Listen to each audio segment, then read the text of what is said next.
Welcome to the USS Nimitz-class aircraft carrier, one of the largest and most impressive warships in the world.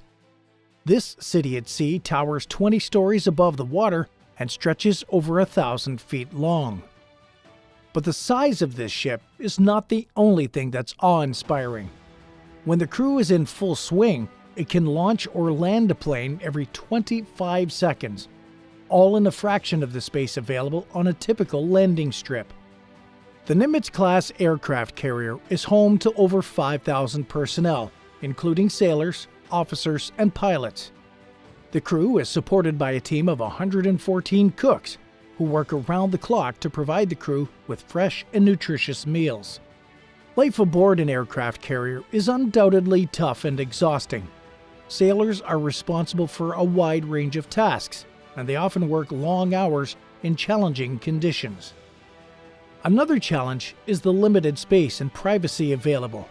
The ship is crowded with personnel and equipment, and sailors may have to share small, cramped living quarters with several other people. There's also limited downtime and opportunities for leisure activities, as the ship is always on the move and sailors are often busy with their duties. Additionally, sailors on an aircraft carrier may face challenges related to being away from home and their loved ones for extended periods of time. Deployments can last for several months, and sailors may not have regular opportunities to communicate with their families or take leave. But life on this floating city is not all work and no play. The USS Nimitz has a movie theater, a gym, and even a basketball court to help the crew relax and stay in shape during long deployments. It has even more facilities which really make you wonder, and which we're going to take a look at today.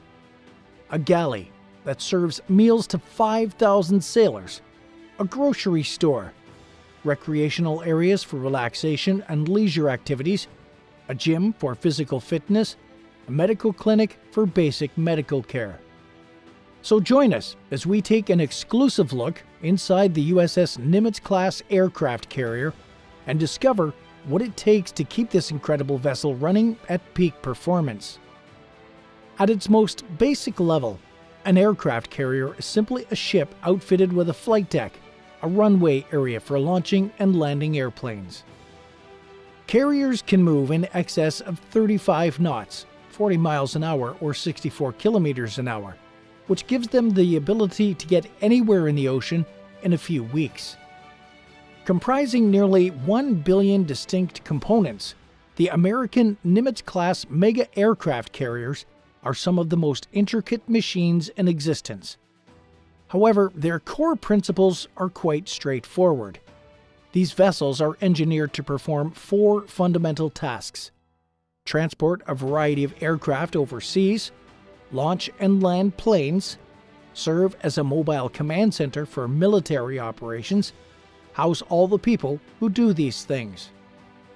To accomplish these tasks, a carrier needs to combine elements of a ship, an air force base, and a small city, and among other things it needs a flight deck, a flat surface on the top of the ship where aircraft can take off and land, a hangar deck, an area below deck to stow aircraft when not in use, an island, a building on top of the flight deck where officers can direct flight and ship operations, room for the crew to live and work, a power plant and propulsion system to move the boat from point to point and to generate electricity for the entire ship, various other systems to provide food and fresh water and to handle things that any city has to deal with, the hull, the main body of the ship which floats in the water. The ship's hull is constructed using exceptionally sturdy steel plates, several inches thick, providing effective protection against fire and combat damage. The vessel's structural integrity is mainly derived from 3 horizontal elements that span the entire hull: the keel, which is the iron spine at the ship's base, the flight deck, and the hangar deck. The portion of the hull beneath the waterline is rounded and relatively slim, while the part above the water expands outward to create the spacious flight deck. The ship's lower section features a double bottom, essentially consisting of 2 layers of steel plating with a gap in between. This double bottom offers additional defense against torpedoes or maritime accidents. If an enemy strikes the ship's base and breaches the outer steel layer, the second layer will prevent a significant leak. Before we go to the flight deck, let's take a look at how more than 5,000 sailors live and sleep on board. On the USS Nimitz-class aircraft carriers, the crew's living quarters are surprisingly compact, despite the vessel's immense size. These tight spaces, known as berthing areas or berths, are specifically designed to accommodate the large number of sailors and maximize the limited available space.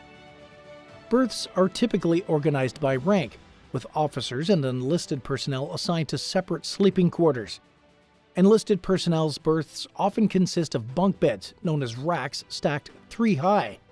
These racks are designed to be space efficient, with each measuring approximately 6.5 feet long, 3 feet wide, and 2 feet high. Though the sleeping area might appear cramped, it is intended to provide a comfortable resting space for the sailors. Each rack is equipped with a thin mattress, a small pillow, and a privacy curtain that can be closed to offer some degree of seclusion. Additionally, each rack contains a compact storage area beneath the mattress known as the coffin locker, where sailors can store their personal belongings. Given the limited storage space, crew members must learn to pack efficiently and keep their possessions well organized.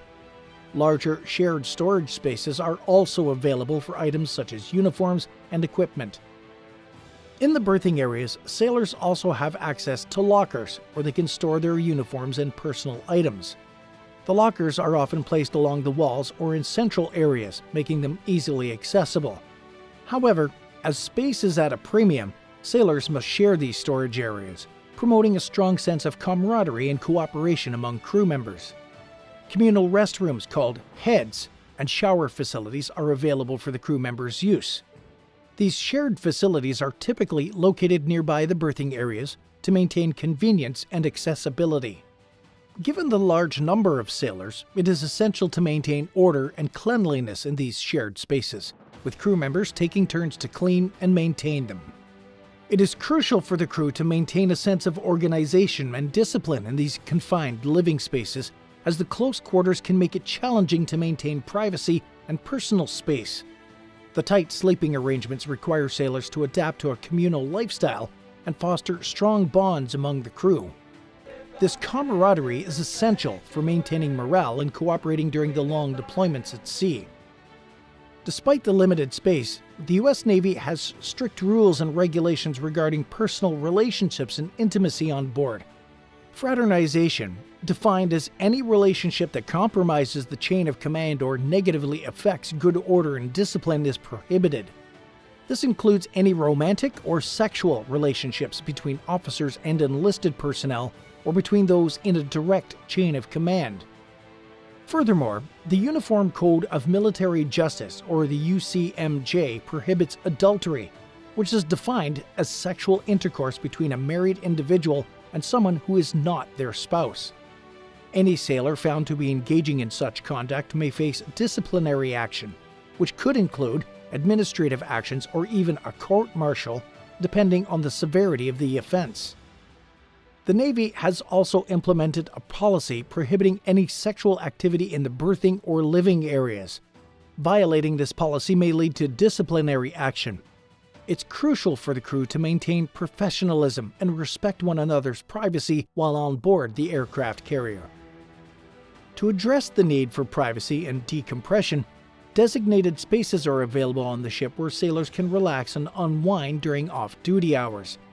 These spaces, known as lounge areas or crew lounges, often include comfortable seating, televisions, and recreational activities, providing a much-needed break from the demands of their duties. One of the primary recreational facilities on board is the gym, which offers a variety of exercise equipment including treadmills, stationary bikes, and resistance machines. The gym provides sailors with an opportunity to stay in shape, relieve stress, and maintain their physical fitness, which is vital for their overall well-being and job performance. Some carriers even feature basketball courts and other sports facilities, offering additional options for physical activity and team building. The ship is also equipped with a library where sailors can access books, magazines, and educational materials. This resource allows crew members to pursue their interests, engage in self-improvement, and further their education during their downtime. Some carriers even offer educational programs and classes, enabling sailors to earn college credits or certifications while at sea. To address the crew's spiritual needs, the ship has a chapel, where religious services and spiritual counseling are offered. This space provides a quiet refuge for sailors to practice their faith and seek guidance. But that is not the most important thing. With over 5,000 crew members on board, the ship's dining facilities play a vital role in maintaining the crew's energy. Feeding all sailors on an aircraft carrier requires that over 17,300 meals are prepared daily by a team of just over 100 sailors. That appears like some kind of culinary miracle. So how are these huge numbers of sailors fed daily? Feeding a crew of more than 5,000 sailors on a USS Nimitz-class aircraft carrier is a task that requires careful planning, efficient execution, and a dedicated team of culinary specialists. The ship's dining facilities, also known as galleys or mess decks, are responsible for providing nutritious and satisfying meals to the crew members, ensuring they remain healthy and energized throughout their deployment. The galleys on a Nimitz-class aircraft carrier are designed to cater to the diverse dietary needs and preferences of the crew. Each galley is divided into various sections, such as the main serving line, where sailors can choose from an array of hot entrees, side dishes, and desserts, a salad bar, which offers a selection of fresh vegetables, fruits, and salad dressings, and a sandwich bar, where crew members can custom make their own sandwiches. Vegetarian and vegan options are also available, ensuring that all dietary requirements are accommodated. The meal schedule on a Nimitz-class aircraft carrier typically consists of 4 meals per day: breakfast, lunch, dinner, and a late-night meal known as midrats, short for midnight rations, which caters to sailors working night shift or those who missed earlier meals. The menu is carefully planned in advance by the ship's food service officer, who works closely with the culinary specialists to deploy a variety of meal options that meet nutritional guidelines and satisfy the crew's diverse tastes. To achieve this, the FSO and culinary specialists rely on a vast stockpile of ingredients and provisions stored in the ship's storerooms. These supplies are meticulously managed to ensure that the ship can continue to provide quality meals for the crew throughout their deployment. The storerooms contain everything from fresh produce to canned goods, as well as frozen meats and other perishables, which are stored in massive refrigeration units. The ship also has the capability to produce its own fresh water through desalination, which is vital for both cooking and hydration. The culinary specialists on a Nimitz-class aircraft carrier are a team of highly skilled professionals who have undergone extensive training in food preparation, food safety, and nutrition. They work in shifts, with some responsible for preparing the meals, while others handle the serving lines and cleaning duties. The team is led by the leading culinary specialist, or LCS, and the chief culinary specialist, the CCS, who oversee the daily operations of the galley and ensure that the highest standards of food quality and sanitation are maintained. Between 16,000 and 18,000 meals are produced daily by around 100 culinary specialist staff. These meals range from breakfasts served at 6 a.m. to the midrats. Planning is essential in order to accomplish this goal. The ship's cooks adhere to a menu cycle that lasts for 15 days and receive resupplies at sea once every week, including both dry and fresh commodities.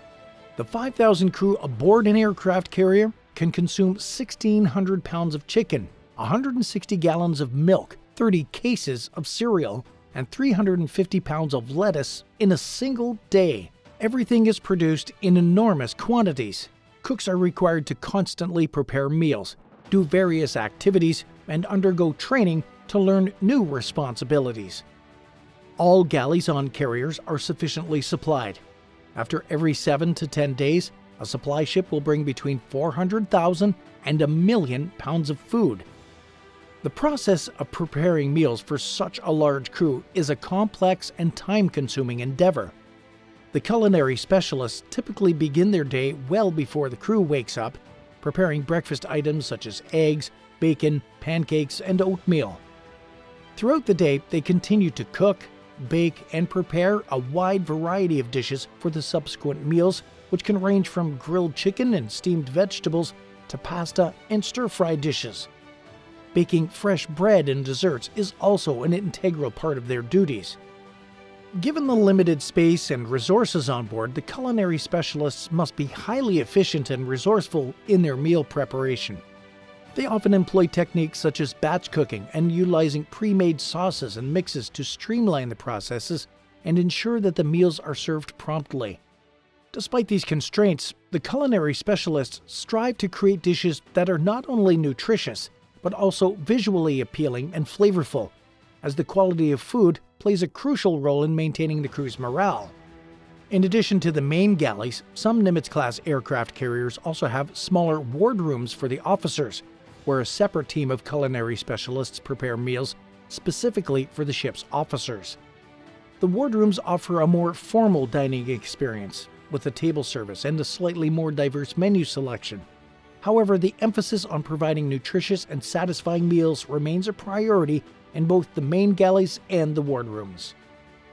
To ensure that the food quality and safety standards are met, the galleys on a Nimitz-class aircraft carrier adhere to strict protocols for hygiene and sanitation.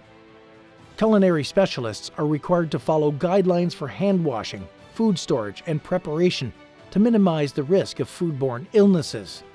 The galleys and dining areas are regularly inspected and cleaned to maintain a safe and sanitary environment for the crew. Special occasions and holidays are also celebrated on board, with the culinary team going the extra mile to create festive menus and decorations. These events provide a much-needed boost to the crew's morale and allow them to enjoy a taste of home while at sea.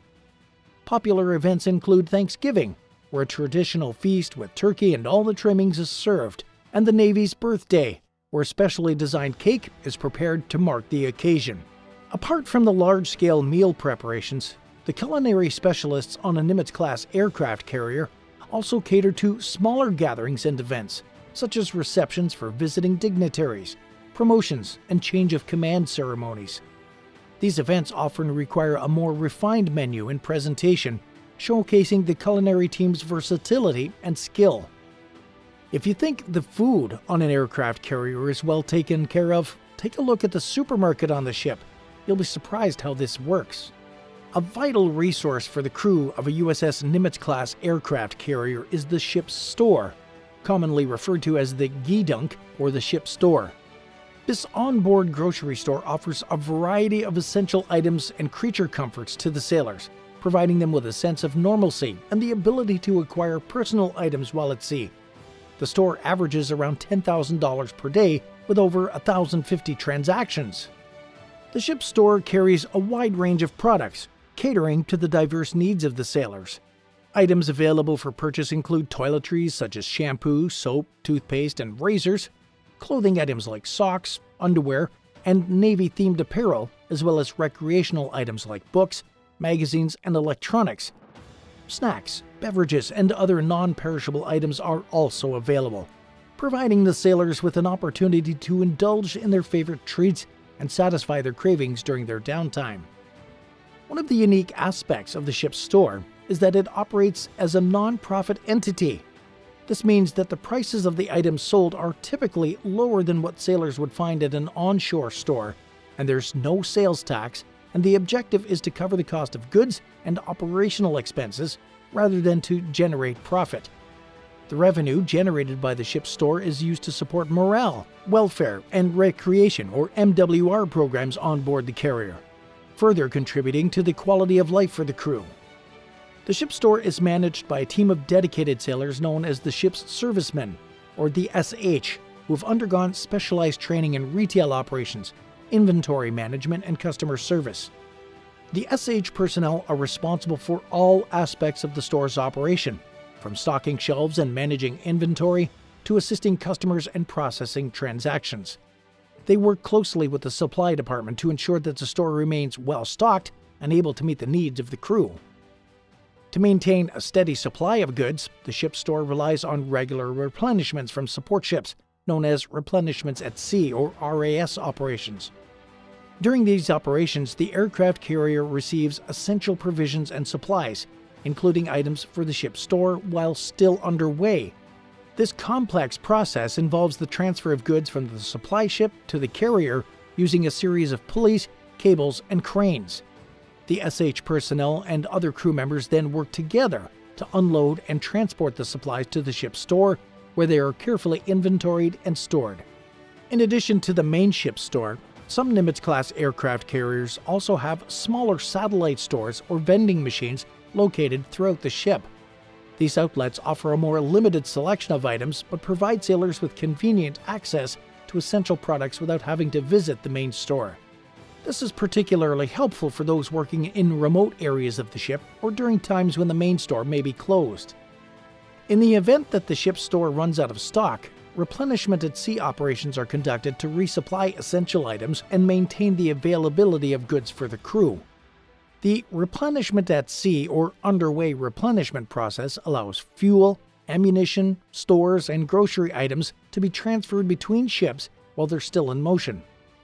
This technique, first developed in the early 20th century, was extensively used by the United States Navy during World War II in the Pacific Theater, enabling U.S. carrier task forces to remain at sea indefinitely.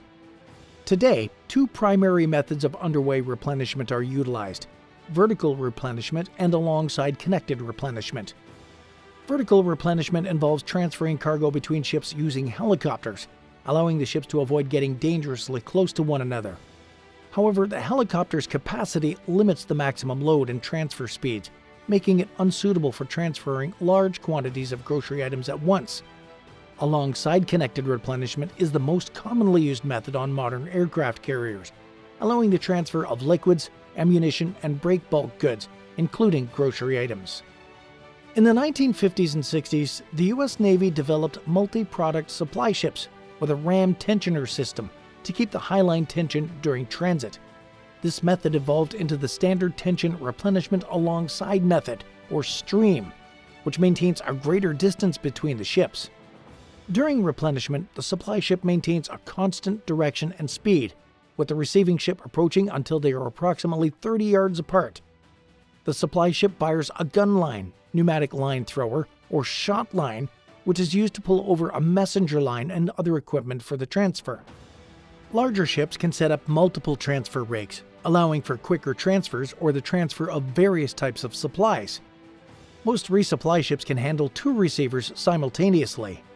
While most ships can accept a resupply on either side, U.S. Navy aircraft carriers always receive replenishment on the starboard side due to the island and navigation bridge's location. Performing alongside connected replenishment is dangerous due to the hydrodynamics of two ships traveling near each other, creating a suction between them. Experienced helmsmen and attentive bridge crews are necessary to prevent collisions and ruptures in gasoline transfer lines and hoses. Emergency breakaway procedures are practiced to separate ships in case of emergencies, although this may result in the loss of some goods. After replenishment is completed, it's standard for U.S. Navy ships to separate from the providing vessel while playing a distinctive tune over the supplier's public address system.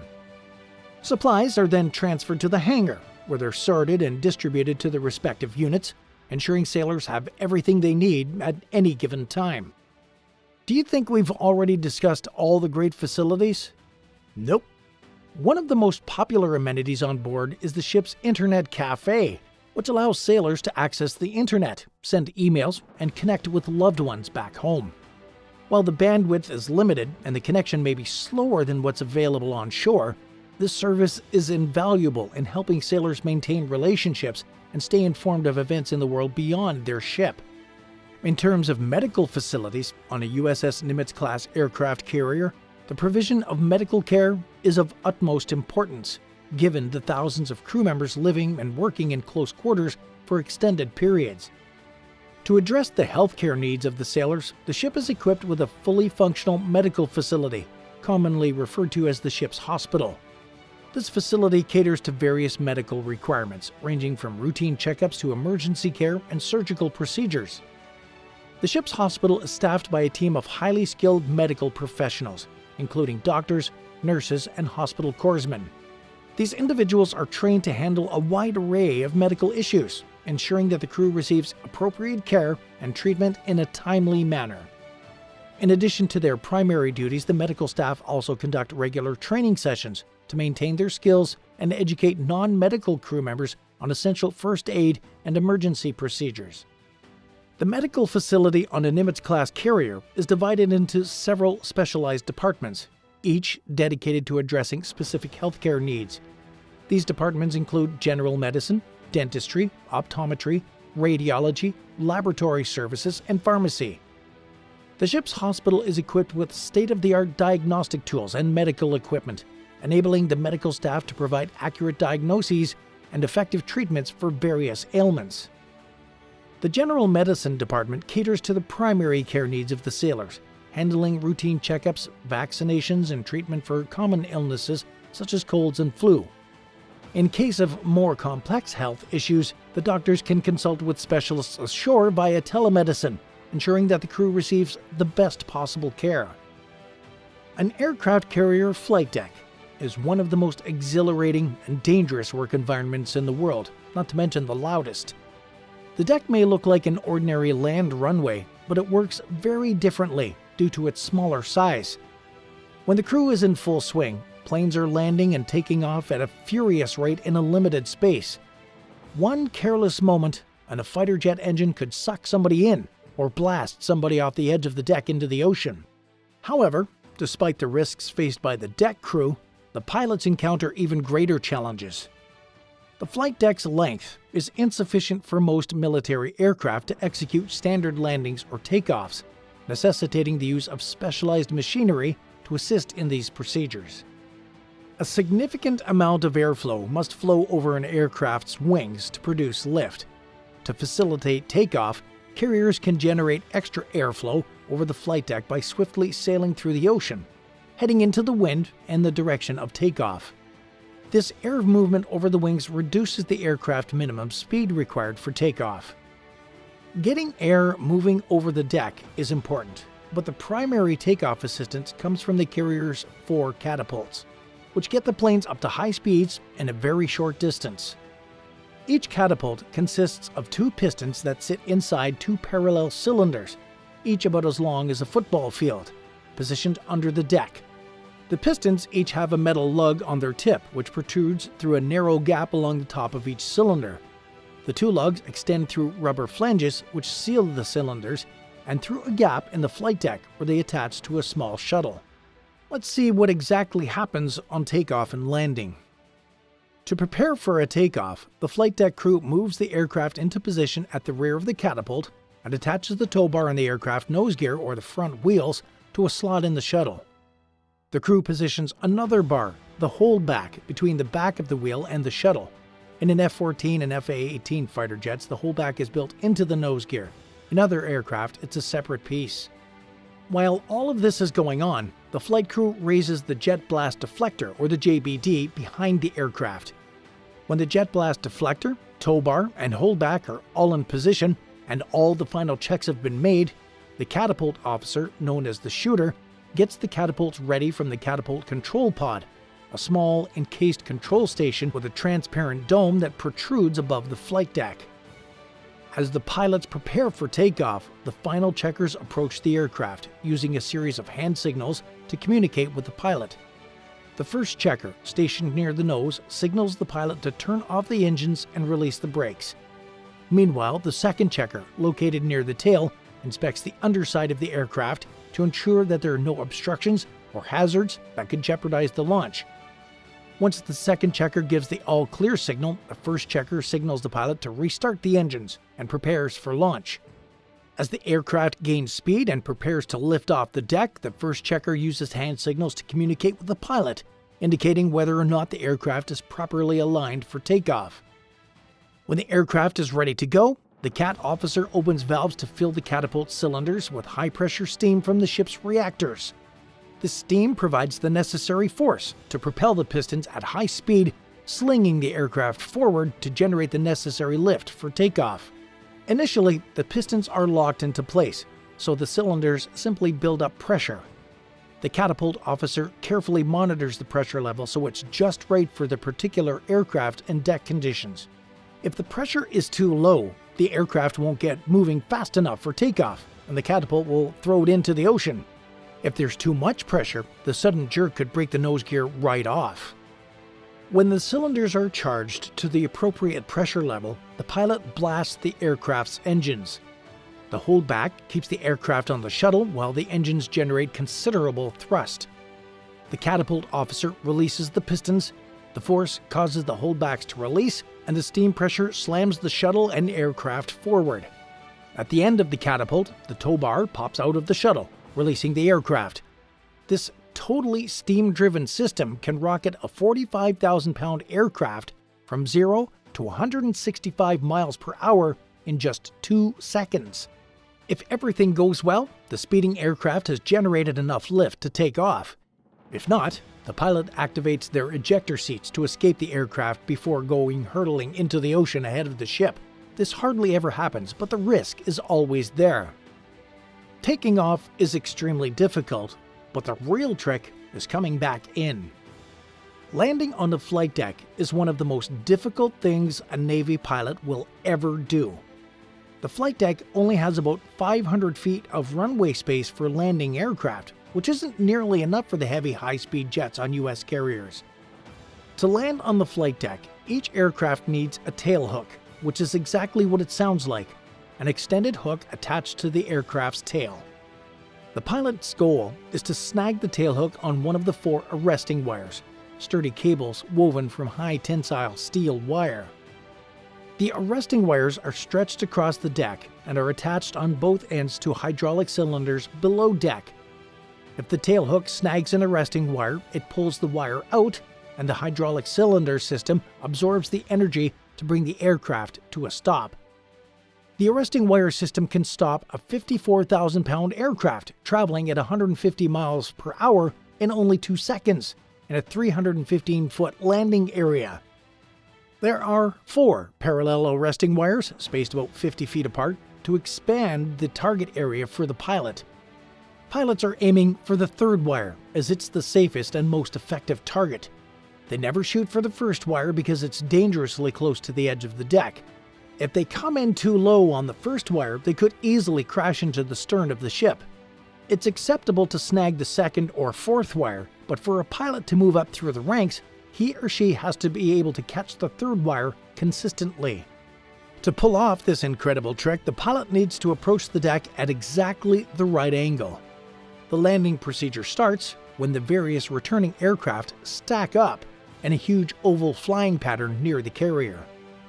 The Carrier Air Traffic Control Center below deck decides the landing order of the waiting aircraft based on the various fuel levels. An aircraft is about to run out of fuel comes down before the one that can keep flying for a while. When it's time for an aircraft to land, the pilot breaks free of this landing pattern and heads towards the stern of the ship. Landing signals officers, or LSOs, help to guide the aircraft in through radio communications as well as a collection of lights on the deck. If the aircraft is off course, the LSOs can use radio commands or illuminate other lights to correct him or her, or to wave him off or send him around for another attempt. In addition to the LSOs, pilots look to the Fresnel Lens Optical Landing System, commonly referred to as the lens for landing guidance. The lens consists of a series of lights and Fresnel lenses mounted to a gyroscopically stabilized platform. The lens focuses the light onto narrow beams that are directed into the sky at various angles. The pilot will see different lights depending on the aircraft's angle of approach. If the aircraft is right on target, the pilot will see an amber light dubbed the meatball in line with a row of green lights. If the amber light appears above the green lights, the aircraft is coming in too high. If the amber light appears below the green lights, the aircraft is coming in too low. If the aircraft is coming in way too low, the pilot will see red lights. As soon as the aircraft hits the deck, the pilot will push the engines to full power instead of slowing down to bring the aircraft to a stop. This may seem counterintuitive, but if the tailhook doesn't catch any of the arresting wires, the aircraft needs to be moving fast enough to take off again and come around for another pass. The landing runway is tilted at a 14-degree angle to the rest of the ship, so bolters like this can take off from the side of the ship instead of plowing the aircraft into the other end of the deck. As soon as an aircraft lands, it's pulled out of the landing strip and chained down on the side of the flight deck. Inactive aircraft are always tightly secured to keep them from sliding around as the deck rocks back and forth. The flight deck crew has to be prepared for a wide range of unexpected events, including raging aircraft fires. During takeoff or recovery operations, they have plenty of safety equipment at the ready. Among other things, the flight deck has a small fire truck and nozzles leading to water tanks and aqueous film-forming foam and advanced fire extinguishing materials. There are also nozzles for jet fuel and a number of other useful liquids. Flight deck personnel also face the risk of a jet engine blowing them overboard. Safety nets around the side of the flight deck offer some protection, but for extra safety, personnel are also equipped with float coats, self-inflating jackets with flashing distress lights activated by contact with water. Flight deck personnel also wear heavy-duty helmets called cranials, which protect their head and their hearing. The flight deck crew is also responsible for the recovery of aircraft that have completed their missions.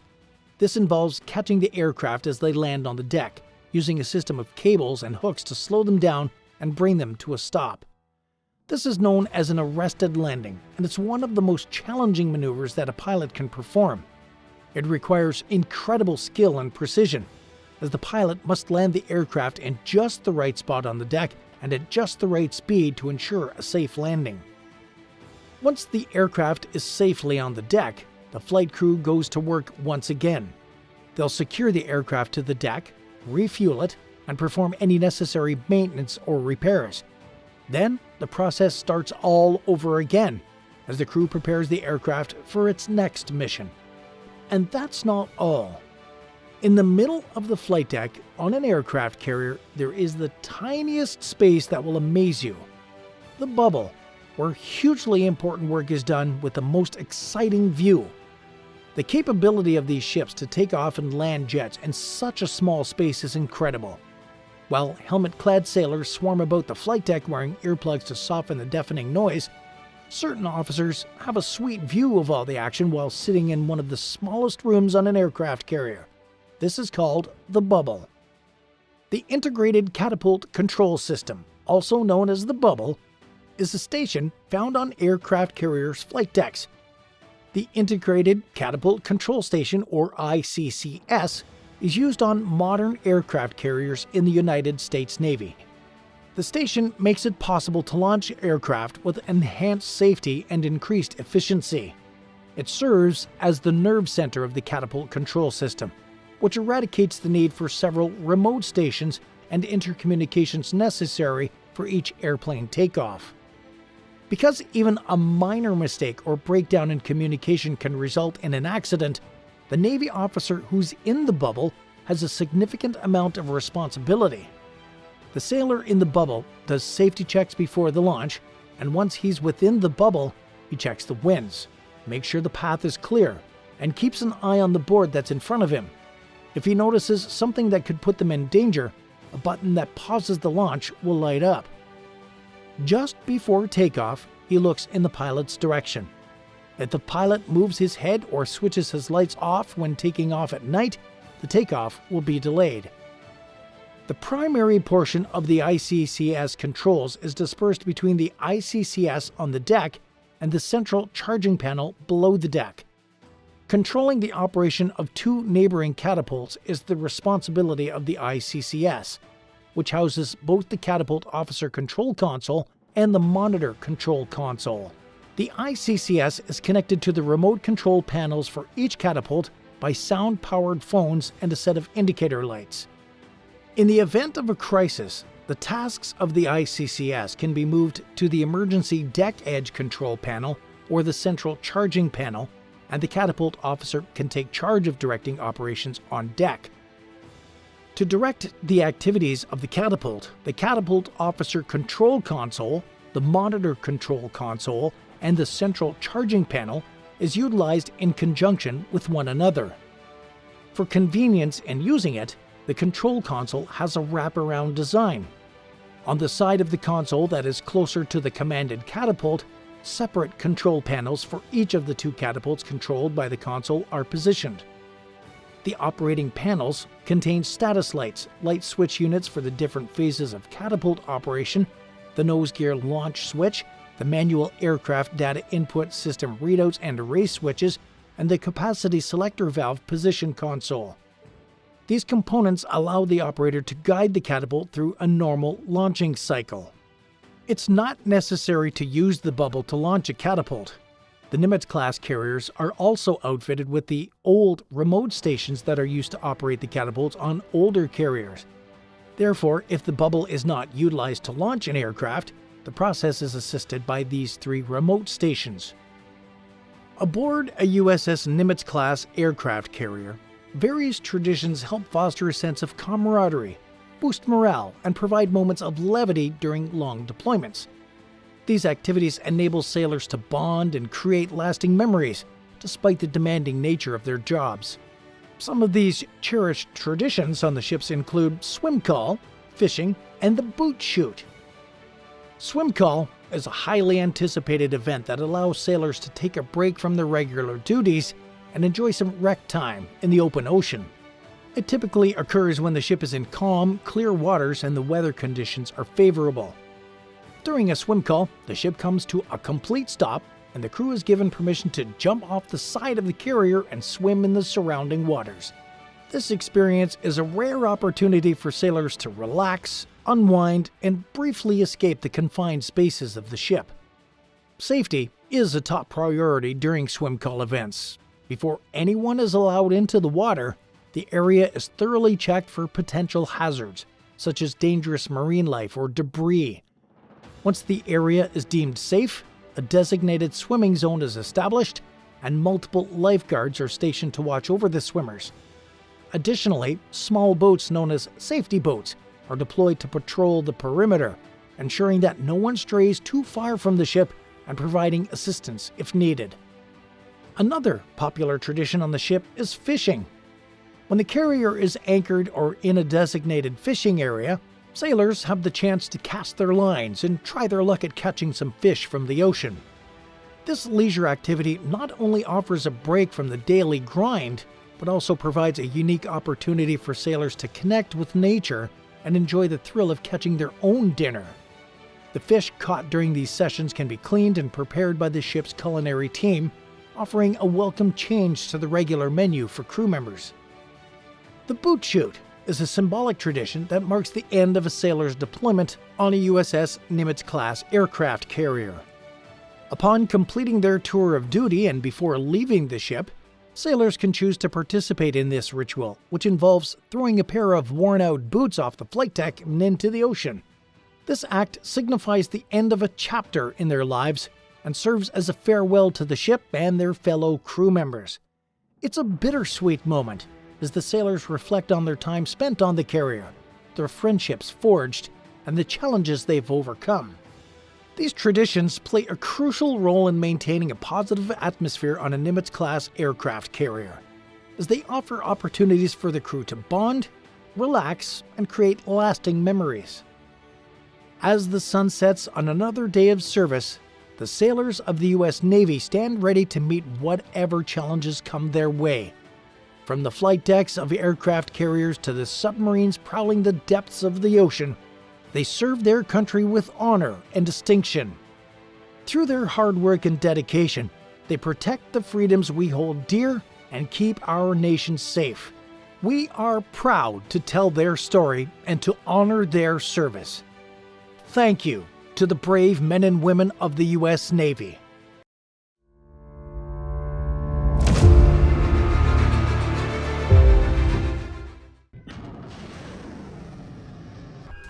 Equipped with some of the deadliest weapons and able to accommodate over 300 crew members who live and work on the ship, a U.S. Navy destroyer is no ordinary ship.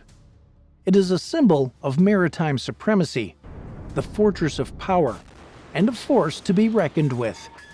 As suggested by its name, the vessel quite literally destroys anything that comes to threaten its legacy. Known as the Greyhounds of the U.S. Navy, destroyers are equipped with state-of-the-art combat systems, making them virtually impossible to mess with.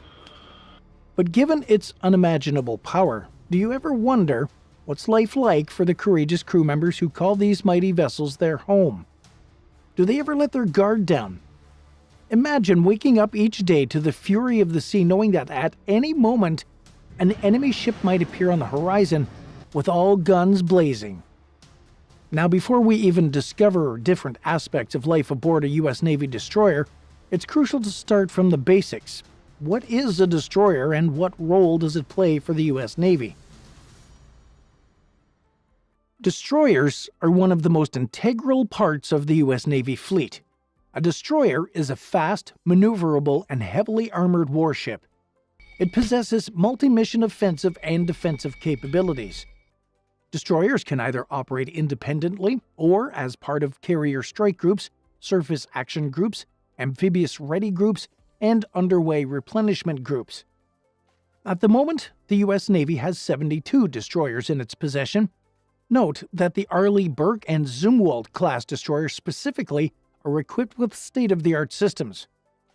To give the full picture, these warships are capable of essentially everything: anti-air warfare, anti-submarine warfare, and anti-surface warfare.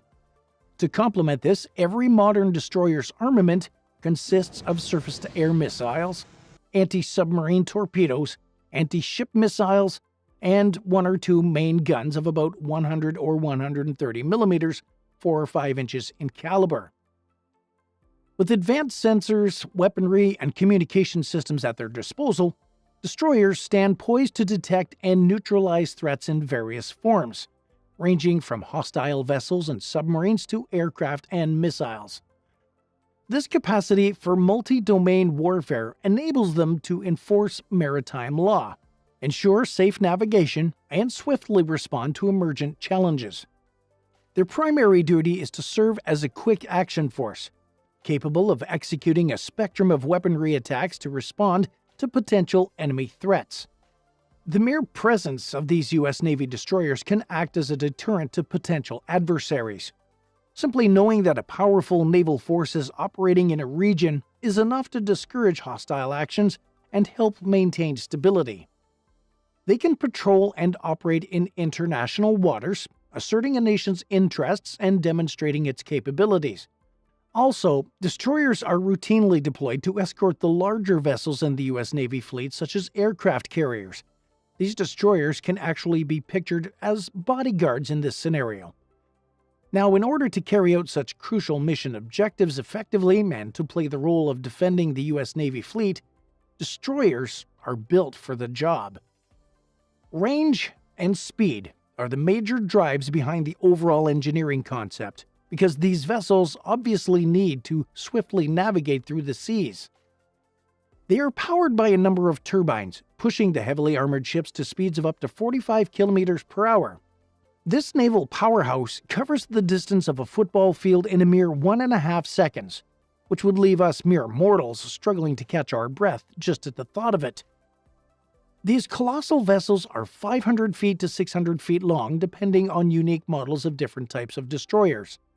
This might appear to be a large vessel, but it's less than half the size of an aircraft carrier. Note that destroyers are designed primarily for combat operations rather than cargo transport.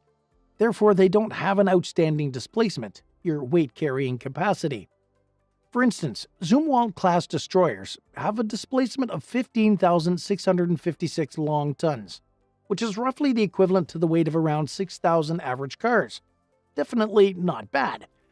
Moreover, destroyers normally have a very sleek hull design, which is not just for aesthetics, it's a testament to its hydrodynamic efficiency. Its shape reduces water resistance, allowing the vessel to glide through the waves with minimal effort, which is obviously crucial, since the ship is made for combat. On top of that, these vessels incorporate a wide range of technology, and it's shown in their price tags. For instance, the flagship of the Zumwalt-class destroyers is estimated to be between a staggering $6 and $8 billion. This is because the U.S. Navy leaves no stone unturned when it comes to building its naval fleet. For this reason, these vessels are equipped to the teeth with advanced navigation systems, radars, and powerful weapons. Now, this must have given you a strong idea of what a destroyer is and what role these warships play in the US Navy. Now let me bring your attention to the challenges of living on these vessels, miles and miles away from land. It's not like what you'd expect. Life aboard a destroyer. The challenges. As you may expect, life on a US Navy destroyer can be pretty hectic, considering that the course of events might change at the drop of a hat. Destroyers are often deployed in open waters where they can encounter rough seas with high waves and strong currents. Not to forget the extreme weather conditions, such as storms, hurricanes, and typhoons that may appear on the horizon uninvited. Obviously, these conditions can put significant stress on the ship's structure and systems, making navigation and stability rather challenging. Most importantly, it can affect the speed of destroyers, which is a major player in executing any mission, whether it's acting as a bodyguard or even engaging in combat. Just like the name suggests, destroyers are capable of unsurmountable damage to any entity that tries to test them. But living under the constant threat of enemy attacks alone can take a toll on one's nerves, as you can expect. Imagine living out in the vast ocean, miles away from land. Isn't that already a bit intimidating? Now pair that with living on a vessel loaded with weaponry. Then add the danger of being under attack. For this reason, life at sea is like a chess game where every move counts. One momentary mishap can result in chaos on board. But fear not, this is where the US Navy's dedicated professional crew steps in. These brave men and women sail into the abyss with unwavering determination. Fun fact, an average US Navy destroyer accommodates about 300 crew members, and they're all trained with extensive skills and expertise to operate and maintain the complex systems aboard the ship. These crew members undergo rigorous training in various areas to ensure the smooth functioning of the destroyer. We'll dive deeper into this very soon. But first, let's step into the shoes of these crew members who steer this Titan through unpredictable waters and see what challenges life holds for them at sea, day in and day out. Life as a crew member on a destroyer is a demanding yet fulfilling experience that centers around teamwork, camaraderie, and meeting challenges head-on. As life on a destroyer comes with unique challenges, the crew's adaptability and resilience are tested under these conditions.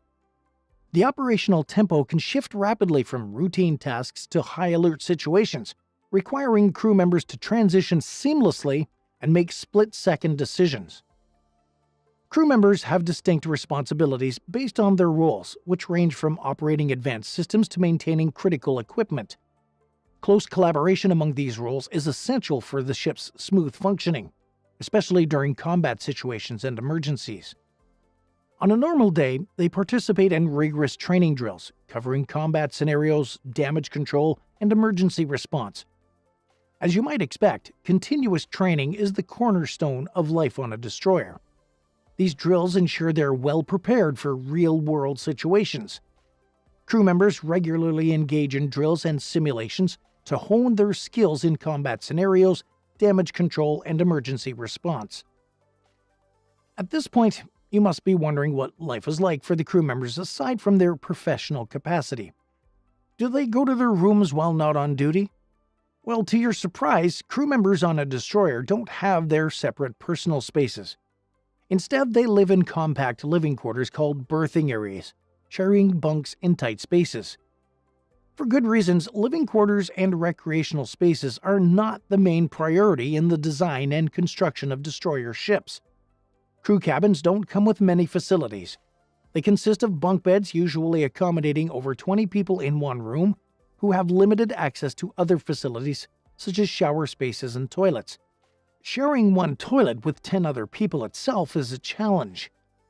On a positive note, a strong sense of camaraderie forms as the crew members live and work in close quarters for long periods of time. The shared hardships during long deployments create bonds that extend beyond professional relationships. The ship is like a second home to sailors, and their fellow mates are the closest thing to family they can hold on to during hard times. The limited off-duty time that crew members get often gives them a chance to relax, catch up on personal tasks, socialize, and sometimes enjoy recreational activities. Yeah, that's a thing on board these dangerous vessels. Kind of ironic, right? The effects of physical and mental health of crew. Before we continue, I'd like to take a moment to ask for your support and respect for our U.S. Navy sailors who risk their lives for our nation. Please show your appreciation by leaving a blue heart in the comments below the video. Now, let me bring your attention to the mental and physical health of crew members because that's just as important. As we know that the environmental conditions at sea are not in alignment with what our bodies normally are used to, this might lead to some inconvenience for crew members or even serious health issues on rare occasions. As expected, the mental and physical well-being of the crew comes as a great challenge while living out at sea. Firstly, and the most basic of all factors, the constant motion of a ship can lead to seasickness. Plus, physically demanding tasks, confined spaces, and uneven surfaces can cause muscle strain and joint pain. And of course, the constant exposure to salt water can contribute to skin irritations. Moreover, things can get pretty clustered at times, leading to poor ventilation, which could possibly result in respiratory problems in severe cases, particularly among the crew members who smoke or have pre-existing conditions. Note that training in the U.S. Navy starts way before they board the ship. Their bodies are trained enough to adapt to the challenging sea conditions and have a unique lifestyle at the destroyer.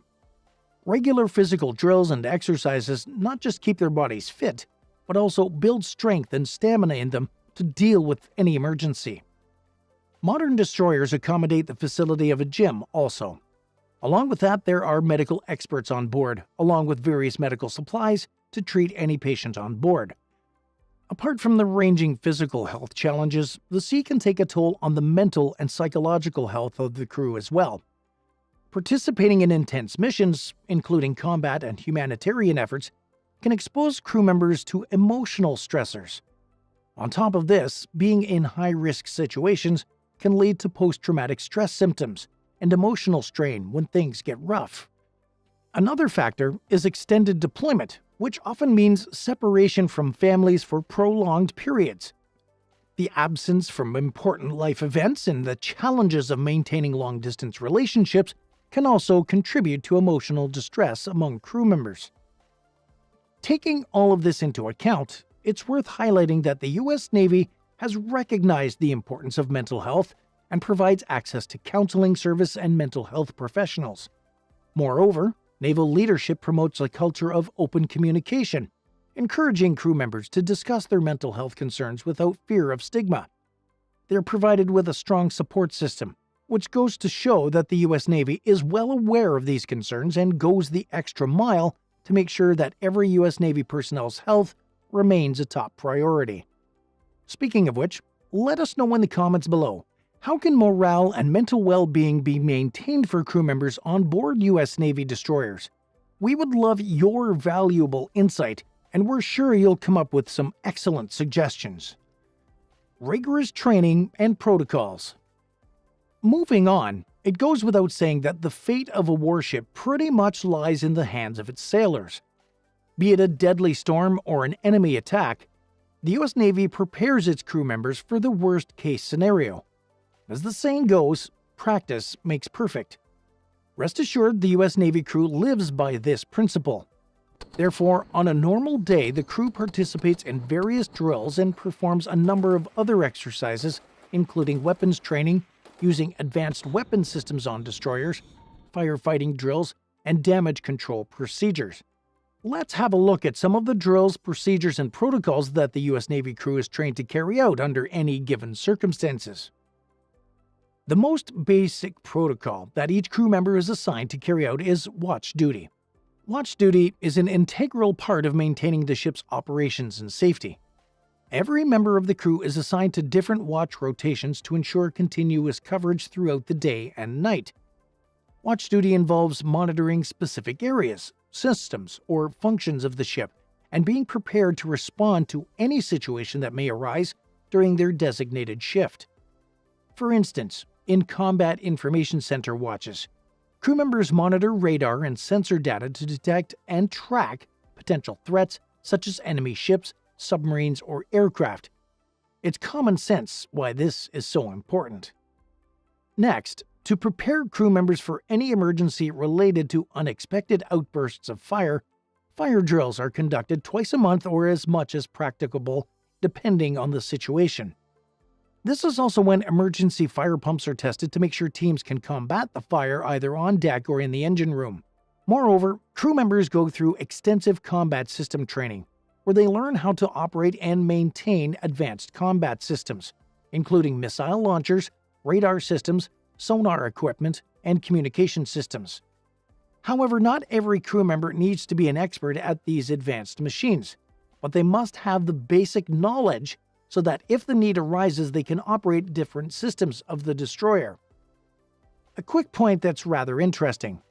Crew members even practice procedures for abandoning the destroyer safely in case of extreme emergencies. This includes donning life vests, boarding life rafts, and following evacuation protocols. However, such protocols were thankfully never actually needed, and surely won't be needed either. Most importantly, though, the medical training of each crew member is crucial. They must be able to carry out basic medical procedures, such as first aid and CPR. This not only prepares them to take care of themselves, but also to help other crew members in distress. It's all teamwork, remember? Also, through all of these emergency procedures, establishing effective communication is essential to form coordination with other crew members. Speaking of communication, crew members also practice the use of emergency communication devices, such as radios, satellite phones, or emergency beacons, to relay distress signals and request assistance from nearby vessels or authorities. This may sound rather simple, but the technology employed on board the U.S. Navy destroyer is hyper-advanced, so practice is needed regardless. Another aspect of the extensive training on a destroyer is something that's known as cross-training. With a selective number of crew members on board, no one can stand on the sideline. Each member is the backbone of the destroyer. Unlike aircraft carriers or bigger vessels, destroyers don't have separate departments for each and every task on board. Therefore, most of the members are cross-trained. This approach enhances their versatility and adaptability and ensures that members can proficiently handle multiple roles and responsibilities. For instance, someone who usually works with radars might also learn how to put out fires. This way, if there's an emergency, they can help in different ways and make the ship safer. It's like having more skills in case something unexpected happens. Tasks and duties of the crew. From the bridge to the engine room, the deck to the combat information center, every individual plays a vital role in keeping the destroyer running in its true spirit. It's an all-hands-on-deck situation. Each crew member is assigned a set of duties to perform in order to ensure a harmonious and well-organized environment. There's also a hierarchy of power and authority based on official designations of members on board to keep everything in check. The highest-ranking officer on a destroyer is the commanding officer, or CO, who is the modern-day captain of the ship. The CO holds the highest authority and responsibility for the ship's operations, crew, and overall mission. They make critical decisions, manage the crew's activities, and ensure the ship's readiness for various tasks, including combat and routine operations. After that comes the executive officer, or XO, who's the ship's second-in-command, and they often create a bridge between the crew and the commands issued by the CO. They are the ultimate multitaskers, ensuring that the ship's engines run smoothly on both the operational and morale fronts. Furthermore, navigation officers are responsible for planning and charting the ship's courses. They operate GPS systems on the ship, including sonars and radars to avoid any navigational hazards to the ship and ensure a swift and smooth way through the rough seas. Now let's proceed to the Combat Information Center, or the CIC. Here, the Combat Systems Officer monitors radars, detects threats, and coordinates weapons systems. They're pretty much like the eyes and ears of the destroyer.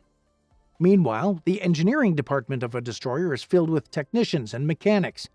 They take care of a number of problems, ranging from oil leaks to more sophisticated systems, such as the electrical and propulsion infrastructure.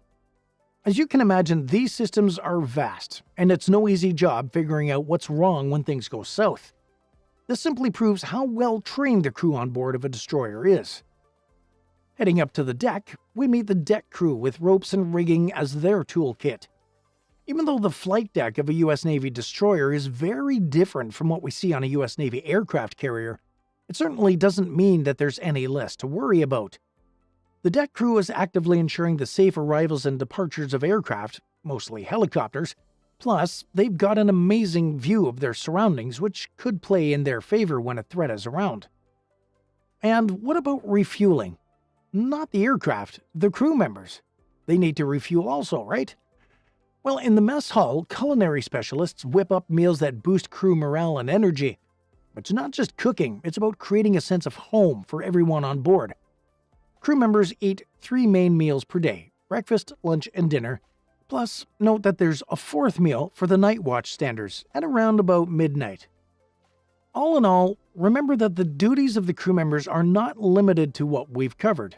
Many other key functions are performed by highly skilled crew members of the damage control team, maintenance crew, and medical personnel. Crew members work tirelessly, around the clock 24/7, ensuring the ship's smooth operation and readiness. It's tough to really commend them for their dedication. Maintenance and inspection. Destroyers, as compared to other ships, are more prone to enduring damage considering the nature of their missions. Harsh weather conditions at sea and enemy attacks can significantly damage different systems of destroyers. Therefore, detailed maintenance, inspection, and repair are carried out regularly. The US Navy spends millions on maintaining its destroyers. Speaking of maintenance, in general, the procedures are divided into 2 types: preventative maintenance and corrective maintenance. As the name suggests, preventative maintenance is all about staying one step ahead of the problem and preventing it from happening. It is also known as planned maintenance. Let's have a look at some of the procedures that the crew members perform as part of their daily duties in this regard. Firstly, vibration sensors are used to monitor rotating machinery like engines and missile systems. By analyzing vibrations, engineers can detect imbalance or misalignment issues, preventing potential breakdowns. In addition to that, regular oil samples are taken from engines and other equipment to analyze contaminants, wear metals, and fluid conditions. This helps to detect early signs of potential problems. Moreover, ultrasonic testing techniques are used to detect flaws or defects in materials using high-frequency sound waves. It's employed for inspecting welds, pipes, and structural components. Also, techniques like magnetic particle testing and dye penetrant testing are used to identify surface cracks, defects, or flaws in critical components. Instruments and sensors are also regularly calibrated to maintain accurate reading and measurements. This is crucial for navigation, communication, and the weapon systems. Then come the regular old routine checks such as lubrication, hull inspection for corrosion or cracks, cleaning of the machinery, and so on. It's no doubt that the crew members perform these tasks with religious dedication as part of their routine duties. After these detailed inspections, almost no room is left for any kind of wear and tear. But unfortunate incidents can happen in the sea, especially enemy attacks that come unannounced. In such cases, corrective maintenance comes into play, which is not cheap, frankly speaking. It can cost an arm and a leg. Corrective maintenance for an Arleigh Burke-class guided missile destroyer costs a whopping $81 million. For this very reason, regular preventative maintenance is crucial so that unanticipated repairs are not too pricey at the end of the day. However, to perform certain procedures, destroyers are required to be brought out of the sea into a narrow basin-like structure on the shore. This is where extensive maintenance procedures are performed that include disassembling, inspecting, and repairing, and reassembling various systems and components of a ship. This is just as important as the maintenance that goes on out in the ocean, maybe more. Have any of you ever seen or worked on a destroyer? We'd love to learn from you and enjoy your experiences. Please let us know in the comments below if you'd like to share your stories with us. And don't forget to leave a blue heart to show your respect for all US Navy crew members. Advanced technologies and combat capabilities. At the forefront of naval warfare, destroyers are instruments of destruction for war. U.S. Navy destroyers are equipped with advanced offensive and defensive firepower and combat capabilities that make them formidable assets in modern naval warfare. In addition to that, they have advanced cutting-edge technologies on board, including high-range radar and navigation systems. But this is just the tip of the iceberg. Let's have a look at some of these impressive systems and capabilities found on a U.S. Navy destroyer.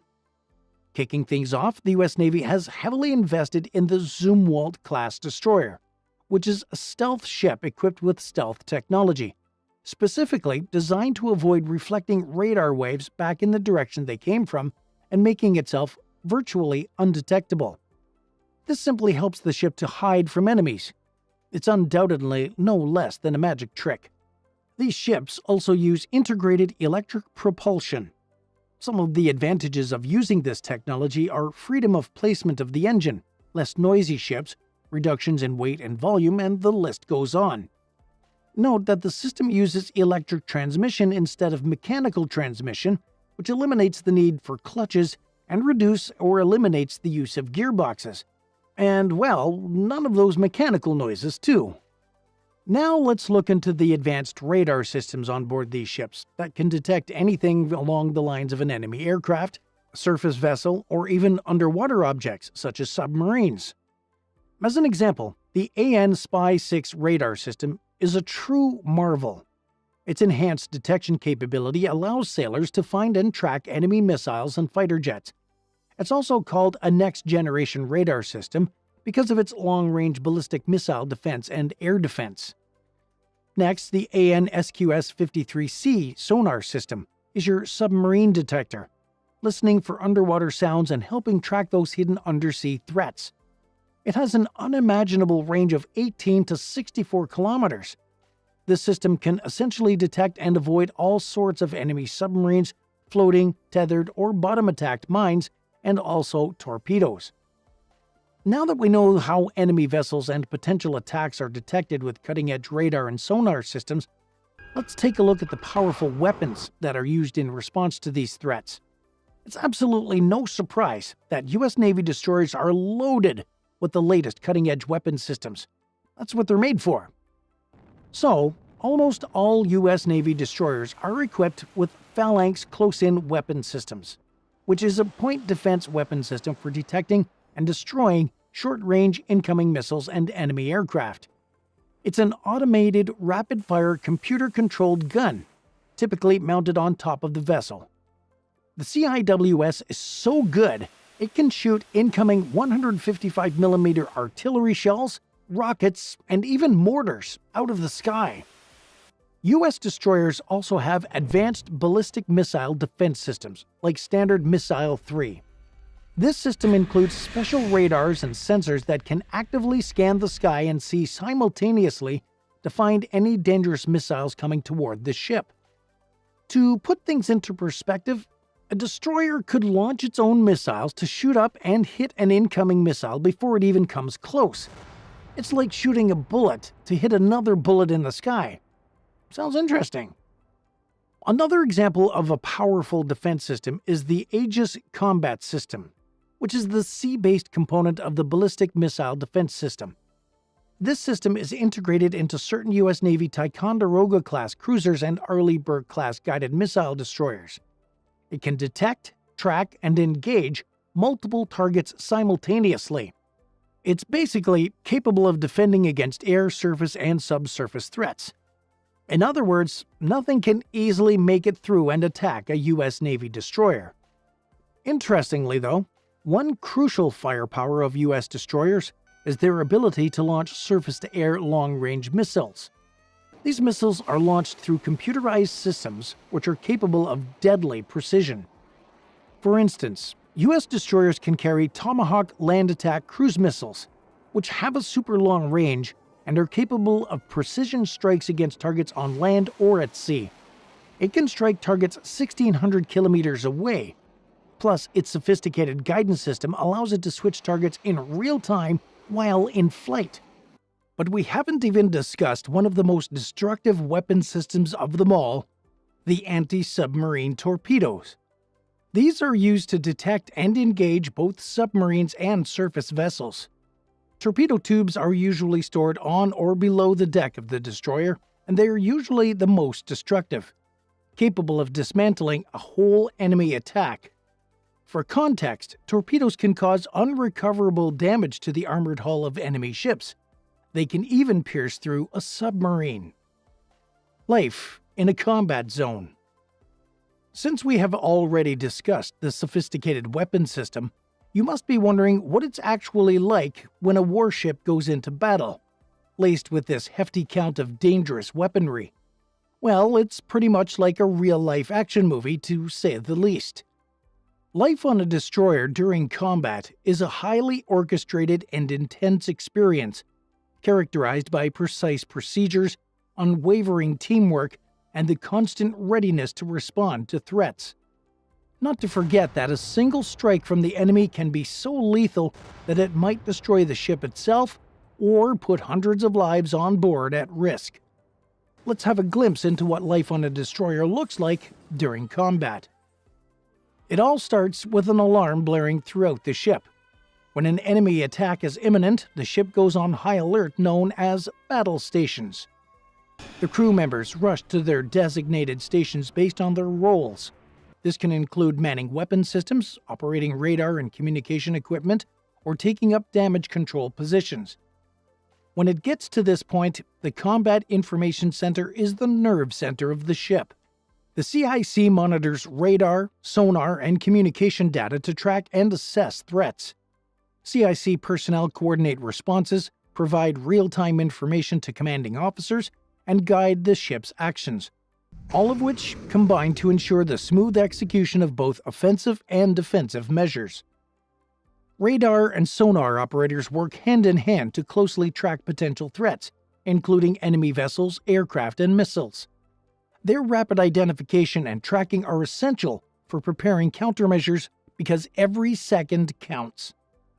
Based on the information provided by these operators, crew members responsible for missile systems, like the Aegis and Standard missile launches, prepare to engage incoming missiles or aircraft accordingly.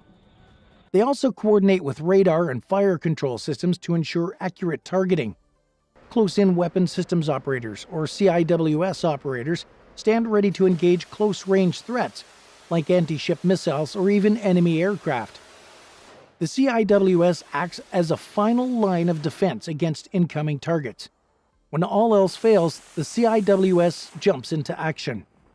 Meanwhile, anti-submarine warfare personnel, or ASW personnel, monitor sonar readings to detect and counter enemy submarines. They may deploy torpedoes or other ASW systems to neutralize undersea threats. To ensure the mission's success, navigation officers and helmsmen work closely to steer the ship, adjusting course and speed to optimize evasion tactics and strategic positioning. This is yet another very crucial element to the entire orchestration.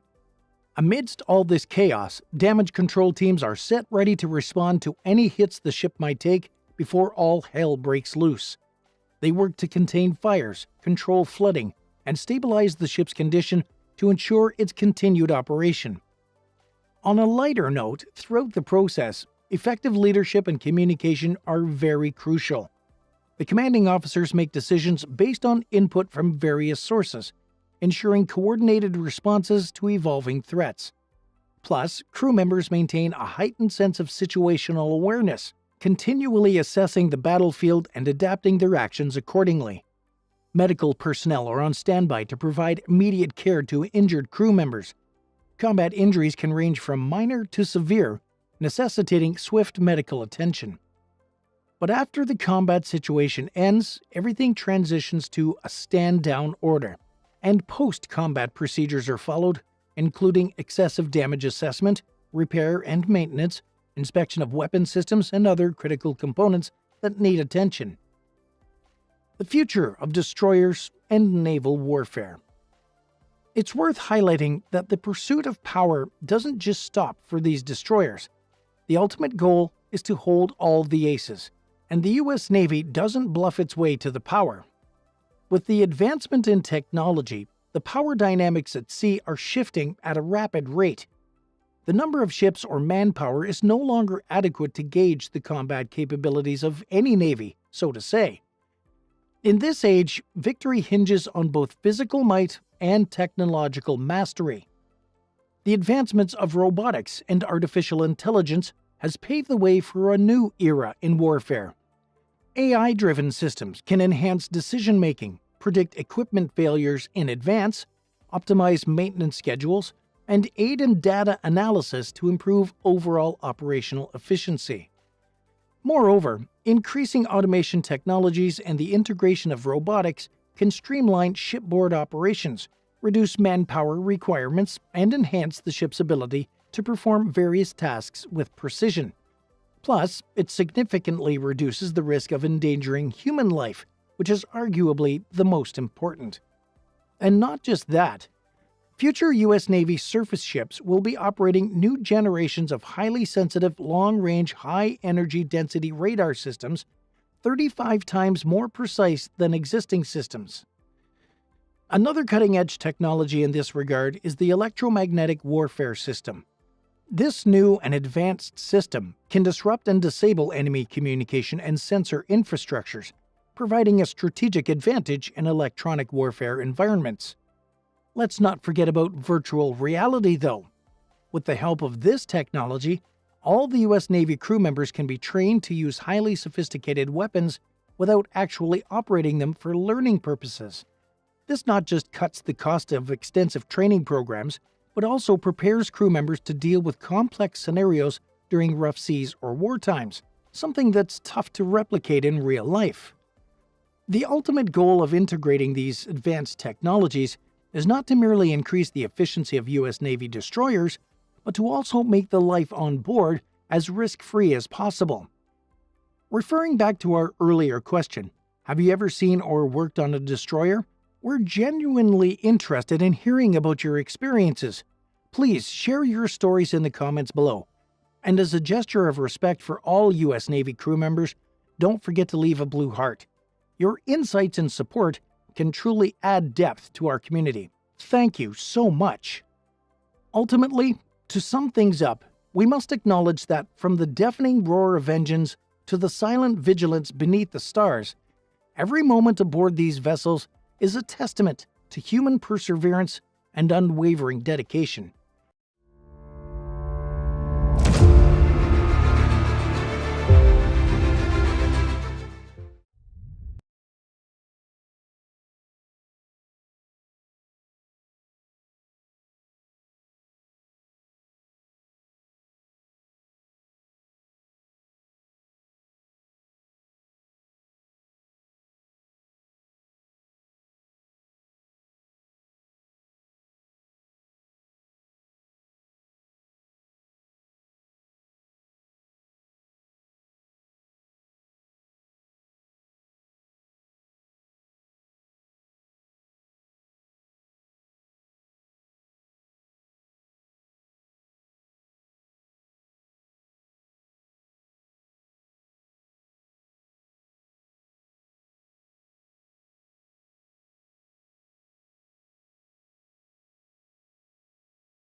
at all times. One of the weapons officer's primary responsibilities is to develop and implement weapons strategies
the next one.